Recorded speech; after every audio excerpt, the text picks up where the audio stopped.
Join कर दो सबको।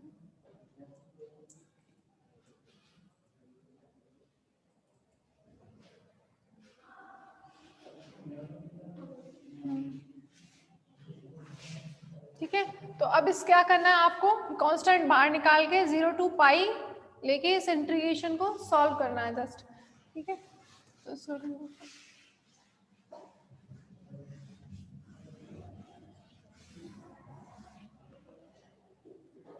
v इक्वल्स टू कितना आ जाएगा,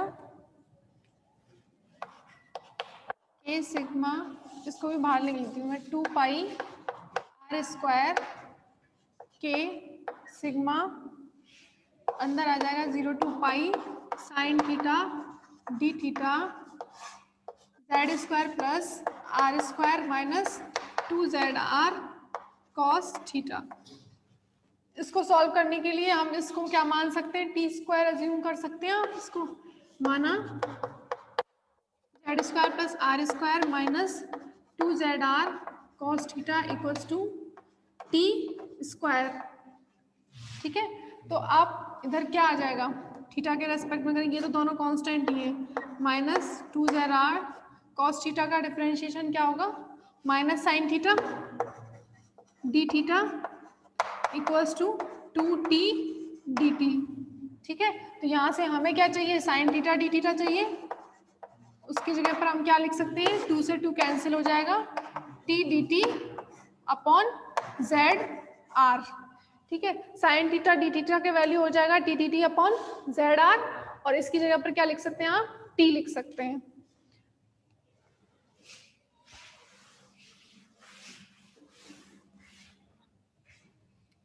तो पोटेंशियल हो जाएगा 2 पाई आर स्क्वायर के सिग्मा, इसको t d t upon z r, तो आर से तो आर कैंसिल हो जाएगा, और ये 2 पाई आर के सिग्मा जेड बाहर आ जाएगा, टी डी टी का टी स्क्वायर अपॉन 2 से फिर 2 कैंसिल हो जाएगा, और टी स्क्वायर का आप वैल्यू रख दो वापस से, फिर लिमिट हमें चेंज नहीं करनी पड़ेगी, 0 से पाई ही रख देंगे, क्योंकि टी का वैल्यू फिर से थीटा में आ जाएगा ना, तो 0 से पाई ही रहने देना उसको। तो ये हो जाएगा पाई आर के sigma divide by z, t square का वैल्यू रख दो, z square plus are square minus 2zr cos theta 0 to pi, इसको 0 to पाई रहने दो, 0 to पाई।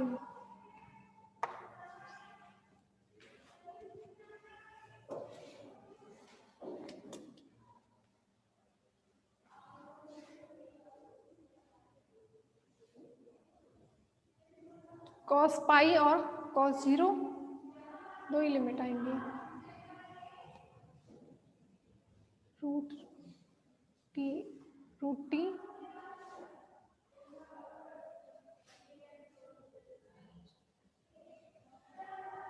कैसा रूट टी है, पता नहीं क्या कुछ है।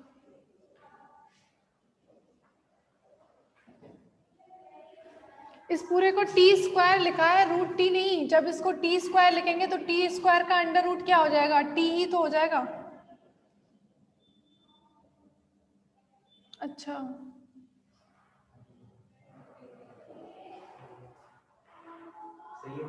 हाँ हाँ हाँ, अच्छा, इसको क्या लिखेंगे, टी और आएगा यहाँ पर, है ना, हाँ टी आएगा, और साइन थीटा डी थीटा में भी डी टी टी आएगा, तो टी से टी कैंसिल हो जाएगा,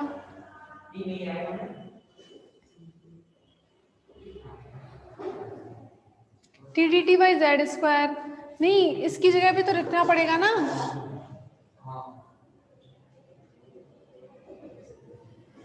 टी से टी कैंसिल हो जाएगा, सही बोल रहा है वो, टी डी टी, तुम यहाँ होके भी ध्यान नहीं दे रहे हो, T d T, d t का क्या हो जाएगा, टी,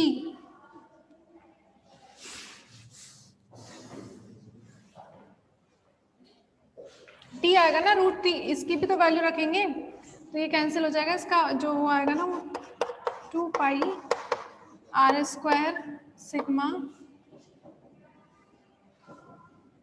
आर तो कैंसिल ही हो जाएगा, जेड आ जाएगा फिर, ठीक है। और इसका अवकलन समाकलन क्या होगा dt का, t हो जाएगा, t 0 to पाई, और t की वैल्यू आपको पता है कितनी है, 2 pi are sigma divide by Z, और t का वैल्यू है Z square plus are square minus 2 Z are cos theta 0 to pi. सही है भाई।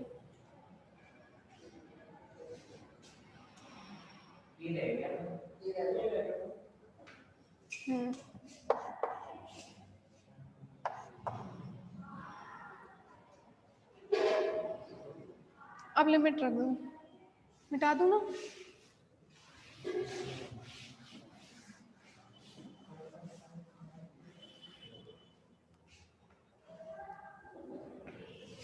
देखो v equals to pi are sigma के बाई जेड। अब पहले आप लिमिट अपर लिमिट रखेंगे, कॉस पाई कितना होता है -1, माइनस माइनस क्या हो जाएगा, ये प्लस हो जाएगा, तो क्या आएगा z square plus are square plus 2 Z are cos theta तो कॉस थीटा -1 हो जाएगा, minus minus plus, minus lower limit लगाएंगे तो z square plus are square, cos 0 का वैल्यू 1 होता है, तो ये हो जाएगा -2 जेड आर। अब आपको यहाँ दिख रहा है a प्लस बी का whole square and a minus b का होल स्क्वायर, तो z प्लस आर का होल स्क्वायर का under root z plus r, z minus are का होल स्क्वायर का under root z minus r. ये equation यहाँ पर ही छोड़ दो आप, ये इक्वेशन कौन सी आ रही है, जो भी आ रही हो, 4th आ रही है, ठीक है। अब इसमें दो केसेस हो सकते हैं, देखो z और r क्या है, z तो दूरी है इसके सेंटर से इस पॉइंट की जिस पर हम पोटेंशियल कैलकुलेट कर रहे हैं, और r क्या है, रेडियस है। अब यदि z आपका ग्रेटर है r से, इसका मतलब बिंदु कहाँ है, गोले के बाहर है, त्रिज्या से ज्यादा है ना ये दूरी, इसका मतलब वो गोले के बाहर है। और यदि आपका z लेस देन होता है r से, इसका मतलब पॉइंट क्या है, इस गोले के अंदर है, और z इक्वल्स टू r होता है, इसका मतलब पॉइंट क्या है, गोले के पृष्ठ पर है। तो इसी इक्वेशन 4th से आप तीनों के लिए निकाल सकते हैं। इफ z ग्रेटर r, इसका मतलब जब बिंदु गोलीय कोश के बाहर स्थित है,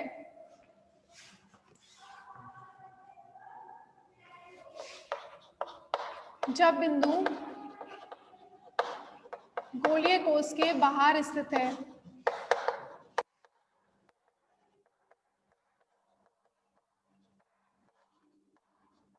z इज ग्रेटर r, ठीक है।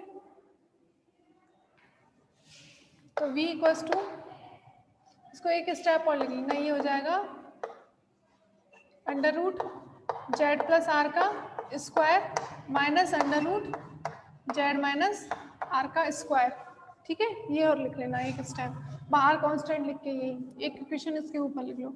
अब उसके बाद 2 पाई आर सिग्मा के बाई जेड। अब देखो जब जेड ग्रेटर है आर से, तो ये वैल्यू तो पॉजिटिव होगी, ठीक है, और ये वैल्यू क्या होगी, ये वैल्यू भी पॉजिटिव होगी, जेड ग्रेटर आर।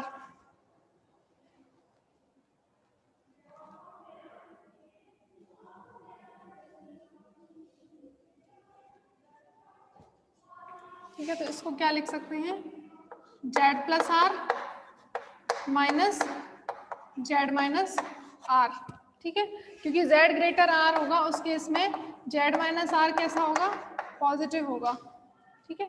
तो जेड माइनस आर ऐसे लिख दिया, तो ये क्या हो जाएगा, पोटेंशियल 2 पाई आर सिग्मा के by z, z to z cancel, r plus r 2r हो जाएगा,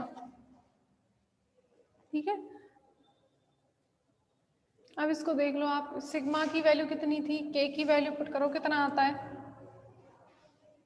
देखो v इक्वल्स टू यहाँ से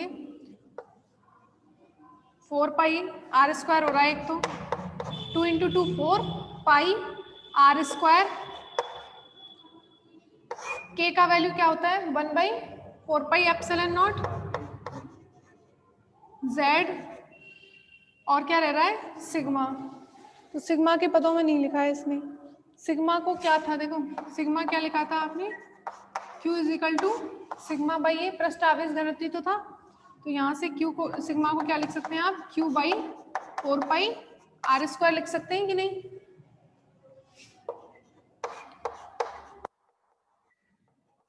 ये इससे कैंसिल हो जाएगा, देखो क्या आ रहा है v equals to 1/4 pi epsilon naught, वही लिख दो के क्यू बाई जेड, ये आ गया।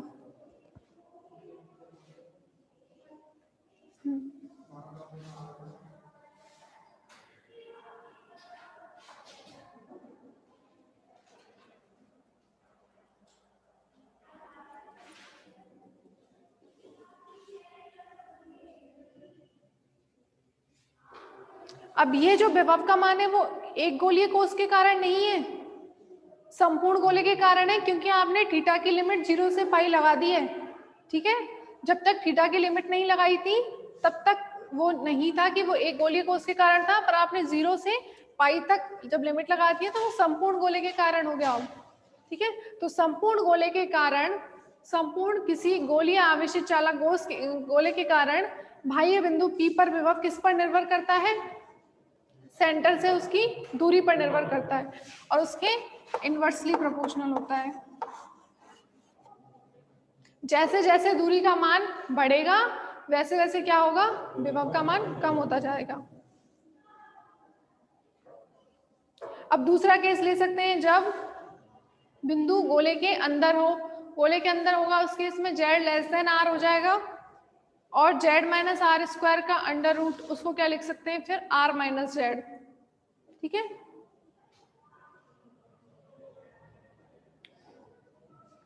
मिटा दूं,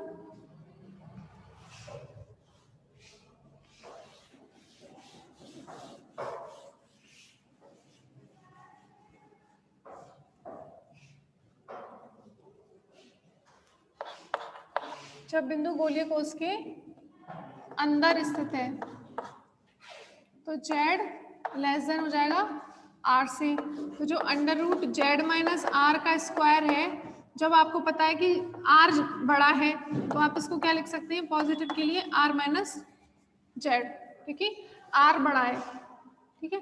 तो इससे क्या हो जाएगा, v equals to 2 pi r sigma के divide by z plus r minus r minus Z. तो यहाँ क्या होगा, r से r कैंसिल हो जाएगा, z माइनस माइनस जेड क्या हो जाएगा, plus Z, 2 pi r sigma के divide by z into 2z, ठीक है।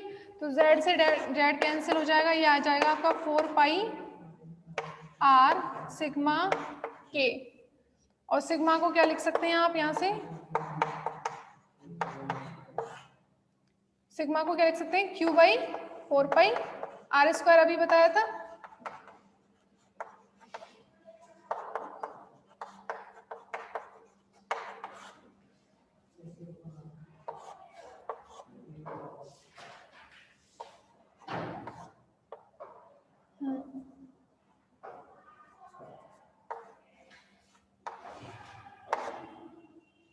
तो v इक्वल्स टू कितना आ रहा है, के क्यू बाई,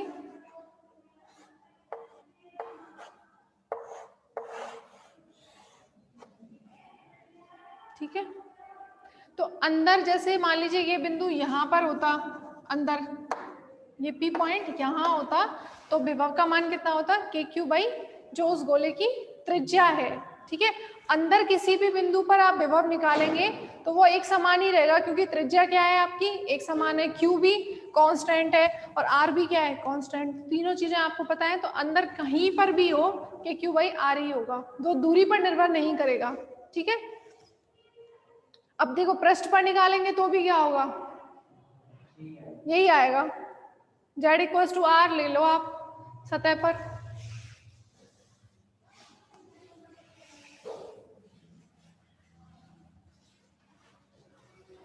जब बिंदु गोलीय कोश के पृष्ठ पर स्थित है।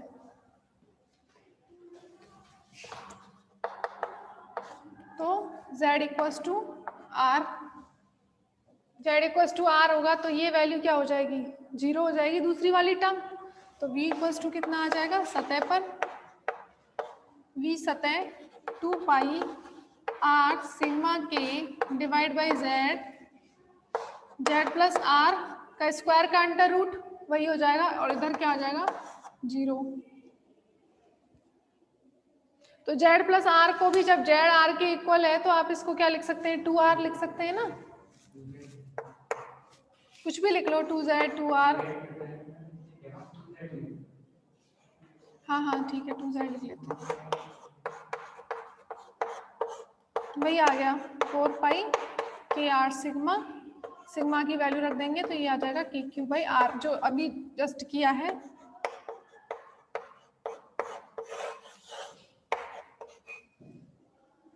सिग्मा की वैल्यू पुट कर दो बस। तो ये हो गया आपका किसी आवेशित चालक गोलीय कोश के कारण अंदर बाहर सतह पर विभव का मान। तो गोलीय कोश के अंदर सभी बिंदुओं पर विभव का मान एक समान रहता है, पृष्ठ पर विभव के समान ही। अब इसमें से कोई भी चीज आपको समझ में नहीं आई हो वो पूछ सकते हैं।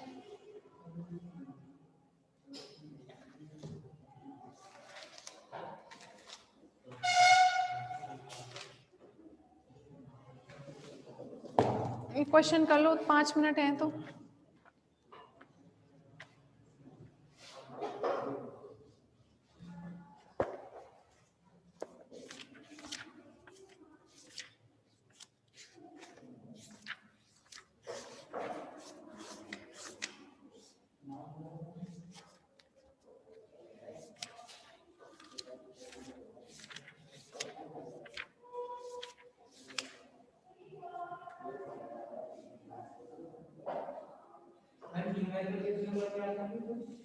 न्यूमेरिकल जैसे 33 नंबर का होता है ना, तो उसमें से 8 एक नंबर के तो आ ही जाते हैं, 8 से 10। ठीक है,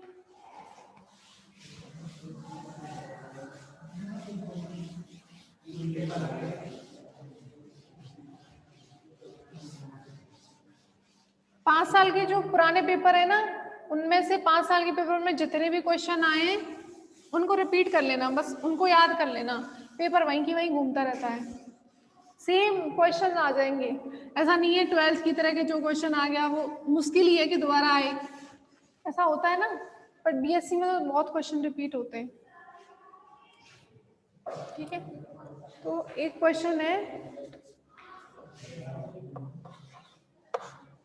6.6 इंटू 10⁻⁻15 मीटर त्रिज्या के गोले को 70 ई आवेश संचित करने के लिए आवश्यक ऊर्जा, संचित करने के लिए आवश्यक स्थितिज ऊर्जा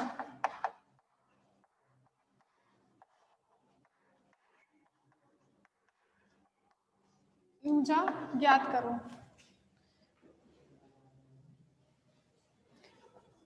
नहीं पता, आते ही बताया था आज तो मैंने, एक तो चालक गोला बताया था, एक ठोस गोला बताया था। तो ठोस गोले में आवेश Q को संचित करने के लिए आवश्यक स्थितिज ऊर्जा U इक्वल टू होता है 3/5 KQ²/R। अब आपको त्रिज्या दी हुई है उस गोले की, ठीक है, 6.6 इंटू 10⁻⁻15। आवेश कितना करना है, 70 ई मतलब इलेक्ट्रॉन का आवेश मल्टीप्लाई है, तो निकाल सकते हैं, नहीं निकाल सकते, के का मान आपको पता ही होता है।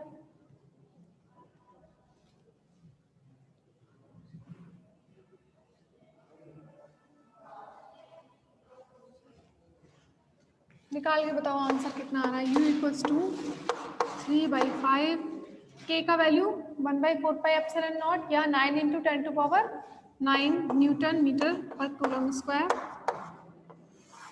9 × 10⁻9।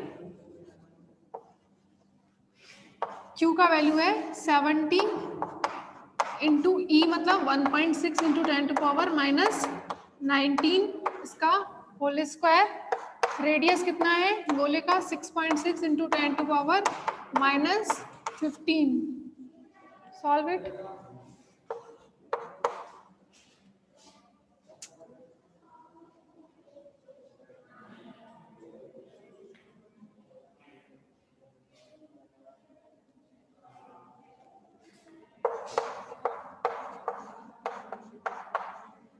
(10⁻11 जूल। ठीक है, जूल में आ रहा है इतना। आपको जैसे कोई एनर्जी जूल में दी हुई है, इलेक्ट्रॉन वोल्ट में निकालनी है, तो आप क्या करते हैं उसका इलेक्ट्रॉन वोल्ट में निकालने के लिए इसमें डिवाइड करेंगे 1.6 इंटू 10⁻19 का मल्टीप्लाई, तो ये क्या हो जाती है इलेक्ट्रॉन वोल्ट।